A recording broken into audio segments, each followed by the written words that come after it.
Le type 92, Jiu Sokosha, fut la première chenillette développée et construite entièrement au Japon en 1930. Elle était destinée à être utilisée par les unités de la cavalerie de l'armée impériale japonaise pour des missions de reconnaissance et de soutien d'infanterie. La dénomination type 92 indique que ce véhicule a été accepté en service actif en l'an 2592 du calendrier impérial japonais, soit dans le calendrier grégorien 1932. Bien qu'il puisse être classé dans la catégorie blindé léger, le type 92 a reçu la désignation officielle de Jiu Sokosha, soit automitrailleuse lourde en japonais.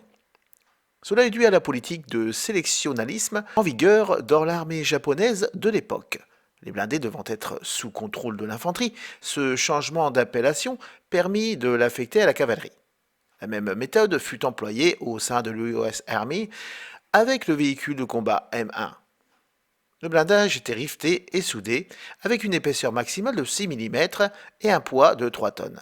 Cependant, des mitrailleuses de 7,62 mm et de 12,7 mm pouvaient le pénétrer. Ils pouvaient atteindre une vitesse maximum de 40 km/h.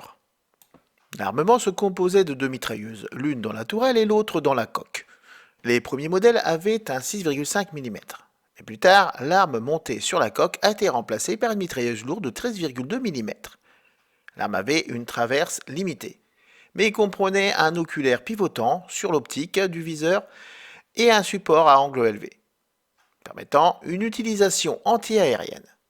La mitrailleuse à tourelle a été remplacée plus tard par la mitrailleuse de 7,7 mm. Après la fin de la production, des efforts ont été faits pour améliorer l'armement afin de garder le véhicule pertinent sur le champ de bataille. Des tentatives ont également été faites en 1933 pour monter un canon de 37 mm sur la coque du véhicule pour lui donner une capacité anti-char. Mais cette modernisation le rendait impraticable, et donc la tentative fut abandonnée. Le canon de 20 mm a été monté avec succès sur la coque d'un certain nombre de véhicules dès 1937, à la place de la mitrailleuse de 13,2 mm. En outre, un support antiaérien externe avait été rangé dans le véhicule qui pouvait être fixé à la face arrière extérieure de la tourelle, permettant le montage d'une mitrailleuse supplémentaire.